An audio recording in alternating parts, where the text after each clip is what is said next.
નમસ્તે સૌને મારા. આજે ખૂબ મહત્વના એક બે વિષયો પર ચર્ચા કરવી જરૂરી હતી, એટલે ફેસબુકના માધ્યમથી તમારા બધાની વચ્ચે લાઈવ થયો છું. સાથીઓ, આપણે બધા જ ખૂબ સારી રીતે જાણીએ છીએ કે અત્યારે મહાકુંભ ચાલી રહ્યો છે પ્રયાગરાજમાં, અને ખૂબ મોટી સંખ્યામાં લોકો પ્રયાગરાજ દર્શન અર્થે જતા હોય છે, સ્નાન અર્થે જતા હોય છે. અને લગભગ 144 વર્ષ પછી આ મહાકુંભ પ્રયાગરાજમાં આવ્યો છે, અને એનો લાભ ને લાહો વિસ્તારના અને દેશના અનેક લોકો લઈ રહ્યા છે. આજે ખૂબ મહત્વના એક બે વિષય ઉપર ચર્ચા કરવા માટે હું ફેસબુક લાઈવ થયો છું.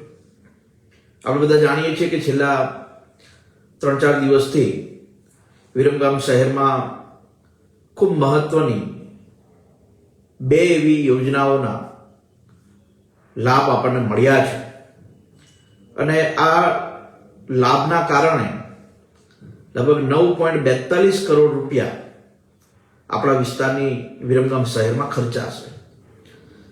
છેલ્લા કેટલાય સમયથી આપણે મહેનત કરતા હતા કે વિરમગામ શહેરમાં એક સુંદર મજાની લાઇબ્રેરી બને, અને એટલા માટે માનનીય મુખ્યમંત્રીશ્રીને વિનંતી કરી એટલે આપણા વિરમગામ શહેરમાં 3 કરોડ રૂપિયાના ખર્ચે આપણને લાઇબ્રેરીની મંજૂરી મળી છે. ઘણા બધા લોકોના મગજમાં એવી વાત હતી કે લાઇબ્રેરી કઈ, ટાવર વાળી કે નવી? એટલે એનો ખુલાસો આજે કરવા માટે પણ એક ફેસબુક માધ્યમના આપને જણાવું છું કે જે 3 કરોડ રૂપિયાના ખર્ચે લાઇબ્રેરી મંજૂર થઈ છે, એકદમ નવી લાઇબ્રેરી, 2.5 માળની લાઇબ્રેરી, 2 માળ ને ઉપર એક અડધો માળ હોય એ પ્રકારની લાઇબ્રેરી નવા સ્થળે બનશે 3 કરોડ રૂપિયાના ખર્ચે, અને ખૂબ વિશાળ લાઇબ્રેરી બનશે.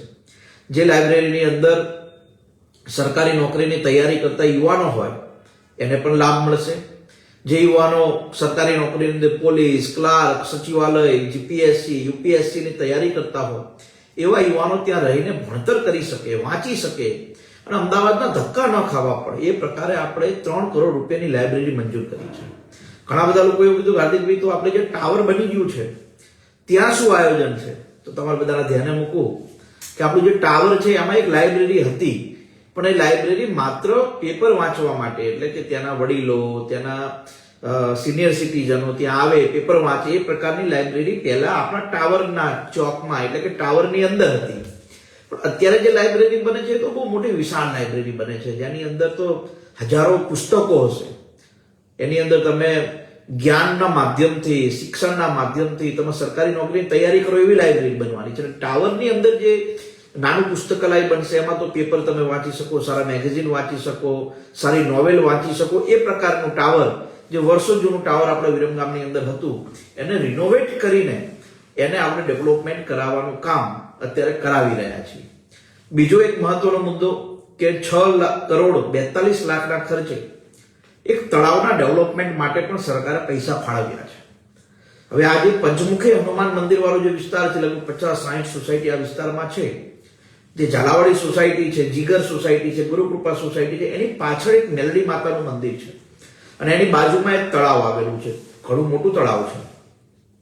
અને આ વિસ્તાર જે છે, આખું પોપટ ચોકડી વિસ્તાર કહીએ, પંચમુખી હનુમાન મંદિરનો વિસ્તાર કહીએ, ત્યાં હરવા ફરવા લાયકનો કોઈ એવી જગ્યા નથી. એટલે આપણે તળાવ પહેલા સરકાર જોડે હતું, એને આપણે સરકારમાંથી નગરપાલિકાને સુપ્રત કરાવ્યું, અને માનનીય મુખ્યમંત્રીશ્રીને વિનંતી કરી એટલે આપણે 6 કરોડ 42 લાખ રૂપિયા એ તળાવની ફરતે ડેવલપમેન્ટ કરવા માટે મંજૂર કરી આપ્યા છે. જેની અંદર વોકિંગ વે હશે, નાના બાળકો રમી શકે એ પ્રકારના સાધનો હશે, લાઇટિંગ હશે, બેન્ચીસ હશે, અને સુંદર મજાનું તળાવ ઊંડું કરીને એની ફરતે ફરી શકીએ, મસ્ત દિવાલો હશે, ચોકીદાર હશે, એ પ્રકારનું આપણે તળાવનું પણ ડેવલપમેન્ટ કરી રહ્યા છીએ. એટલે આપણે 2 કામો હમણાં વિરમગામ શહેરમાં મંજૂર કરાવ્યા છે. એક 3 કરોડની લાઇબ્રેરી અને 6 કરોડ 42 લાખના ખર્ચે એક તળાવનું બ્યુટિફિકેશનનું કામ. હવે ભવિષ્યની અંદર આપણે વિરમગામમાં શું નવું કરવા માંગીએ છીએ?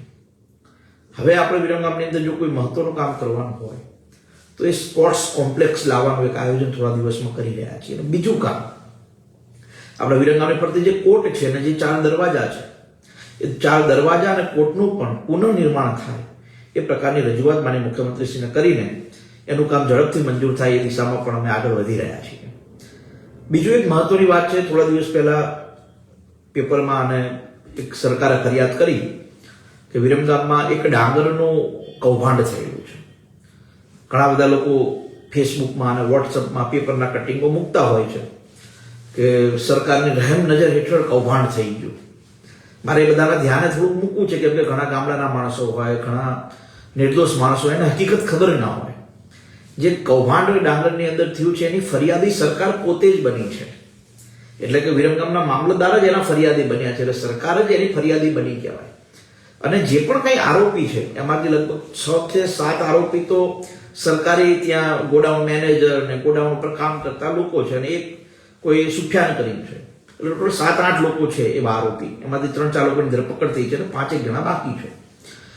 આપણા માધ્યમથી પોલીસને અને સરકારને સ્પષ્ટ સૂચના અને વિનંતી છે કે આવા આરોપી કોઈ પણ હોય, લે ભાગુ તત્વો હોય, એની ધરપકડ થાય. અને જે પણ કંઈ થોડા ઘણા ખેડૂતો બાકી રહી ગયા હોય, જે કૌભાંડ થયું હોય, એ ખેડૂતોને ન્યાય મળવો જ જોઈએ. બીજી એક મહત્વની વાત કે જ્યારે ઘણા ખેડૂતોને પૈસા નહોતા મળતા ત્યારે આ બધા ગોડાઉન મેનેજરોને ઉપર પુરવઠા અધિકારીને એમની ઉપર પ્રેશર કરીને નળકાંઠાના કેટલાય ખેડૂતોના પૈસા આપણે જાતે અપાયા છે. પણ ઘણા વિરોધીઓ હોય જેને આવું સોશિયલ મીડિયામાં અને ફેસબુકમાં મૂકીને લોકોને ગેરમાર્ગે દોરવાનું કામ કરતા હોય. પણ મારે એમને કેમ સમજાવું કે જ્યારે અમે સંઘર્ષના સમયમાં આંદોલનની ભૂમિકામાં હતા ત્યારે આવા રોજ ષડયંત્રો અમારી વિરુદ્ધમાં થતા હતા, તો પણ અમે અડીખમ ઉભા રહ્યા અને આજે વિરમગામ વિસ્તારના લોકોની સેવા કરી રહ્યા છીએ. એટલે આરોપ પ્રત્યારોપો, ષડયંત્રો આવું બધું ચાલતું રહેવાનું, એનાથી કોઈ ગભરાવાની જરૂર નથી. બીજું, ગઈકાલે એક સોશિયલ મીડિયામાં એક પ્રેસ કટિંગ હતું, કોઈ લોકલ મીડિયામાં ચાલતું હશે કે ભાઈ હાર્દિકને બદનામ કરવા અહીંયા સ્થાનિક ભાજપના નેતાઓ જ આરોપ પ્રત્યારોપ કરી રહ્યા છે. આજે હું તમારા બધા ધ્યાને મૂકું કે કોઈ પણ પ્રકારનો ભાજપમાં સ્થાનિક વિવાદ નથી. બધા જ એકજૂટ થઈને વિકાસના કામમાં જોડાયેલા છીએ. કોઈ એવા માણસો હોય જે વિસ્તારની અંદર વિકાસ ન થાય અને વિકાસને રોકવાનો પ્રયાસ કરતા હોય, અથવા વ્યક્તિગત રીતે મને બદનામ કરવાનો કે મારી ઉપર આરોપ નાખવાનો પ્રયાસ કરતા હોય, એનાથી ડરતો પણ જરાય નથી. બહુ મેં આરોપો સહન કર્યા છે, બહુ મને બદનામ કરવાનો પહેલાય પ્રયાસ થયેલા છે. પણ આપણું એક લક્ષ્ય એમ છે કે આ વિસ્તારની અંદર સેવા કરવી છે, આ વિસ્તારમાં આપણે વિકાસના કામો કરવા છે. એક જ લક્ષ્યાંક છે, વિકાસ, વિકાસ, વિકાસ ને વિકાસ. કેવી રીતે રોજ વિકાસના કામો થાય, કેવી રીતે રોજ વિકાસના કામો મંજૂર થાય, કેવી રીતે દિવસે ને દિવસે આપણે આપણો વિસ્તાર સારો કરીએ, એના સિવાય મને કોઈ રસ નથી. હા, લોકોને આરોપ પ્રત્યારોપ, વિરોધ કરવો હોય, સોશિયલ મીડિયામાં મેસેજ નાખવા હોય, આ બધી બધાને છૂટ છે. કેમ કે રાજકારણમાં તો આવું ચાલતું હોય. એ મને હેરાન પરેશાન કરવાના પ્રયાસ કરતા, સોશિયલ મીડિયામાં જેમ તેમ લખતા, પેપરના કટિંગો ફેરવતા હોય. હવે નવાઈની વાત એ છે, જે લોકો પેપરના કટિંગ ફેરવતા હોય એ પોતે ખંડણીઓના આરોપોમાં અને દારૂના આરોપોમાં પેપરમાં આવેલા હોય. એટલે બહુ એવું ચિંતાનો કોઈ વિષય નથી. એટલે આપણે બધા જ સાથે મળીને વિકાસના કામમાં જોતરાઈએ, વિકાસના કામમાં આગળ વધીએ એવી બધાને અપીલ કરીએ છીએ. અને જે પણ કાંઈ વિકાસના કામો પહેલા મંજૂર થતા પણ ખબર નથી. આજે આપણે વિકાસના કામો લોકોની વચ્ચે મૂકી છે. જો આ કામ આપણે મંજૂર કરાયું, આ કામ આપણે કરી રહ્યા છીએ, એટલે લોકો ખૂબ સારી રીતે સમજે છે. અને જે ડાંગર કૌભાંડ થયું છે એમાં આરોપીઓને સખ્તમાં સખ્ત સજા મળવી જોઈએ, એની ધરપકડ થવી જોઈએ. કોઈ પણ એની પાછળ હોય એ લોકોને છોડવા ન જોઈએ. આ બહુ સ્પષ્ટ વાત છે. અને પોલીસે પણ 4 આરોપીને પકડ્યા છે, બીજા પણ 4-5 આરોપીને ટૂંક સમયમાં પકડશે. ગઈકાલે જ મને પીઆઈ સાહેબ જોડે વાત થઈ હતી, એટલે મને ભરોસો છે કે જે પણ કાંઈ નાના મોટા ખેડૂતો બાકી હશે એમને બિલકુલ ન્યાય મળશે. અને અમુક લોકો તો શું હોય કે સોશિયલ મીડિયામાં જેમ તેમ લખવાના આદતી બની ગયા, કેમ કે એમને તો ઘરમાં કોના પોતાના કીધું તો મમ્મી શાખે ન બનાવતી, પણ સોશિયલ મીડિયામાં બધી સલાહ આપતા હોય, એટલે આવું બધું ચાલતું રહે. પણ આપણે બધા સાથે મળીને વિકાસના કામમાં આગળ વધીએ એવી અપેક્ષા રાખું છું. મુખ્ય વાત હતી કે લાઇબ્રેરીની અત્યારે જે 3 કરોડ રૂપિયા મંજૂર થયા છે, આખી અલગ લાઇબ્રેરી નવી બનશે. અને જે ટાવરમાં છે એ તો માત્ર પેપર વાંચવા પૂરતું કે નાના મોટા નોવેલ વાંચો કે સિનિયર સિટીઝનો હોય એ ત્યાં જઈ શકે એ પ્રકારનું આયોજન છે. એટલે નવી લાઇબ્રેરી અલગ જગ્યા બનશે, બહુ મોટી વિશાળ બનવાની છે. 2000થી વધુ તો પુસ્તકો હશે. એટલે આપણા છોકરાઓને અવારનવાર લોકલમાં કે બસમાં બેસીને અમદાવાદ જઈને વાંચવા નહીં જવું પડે. વિરમગામમાં સારામાં સારી લાઇબ્રેરી હશે, સરકારી નોકરીને આપણા યુવાનો તૈયારી કરતા હશે. મારું સપનું હતું કે લાઇબ્રેરી સારી બને.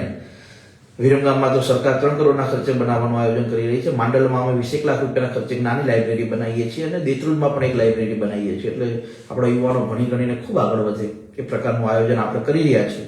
પુનઃ એકવાર આપ સૌનો હૃદયથી આભાર. જય હિન્દ, જય ભારત.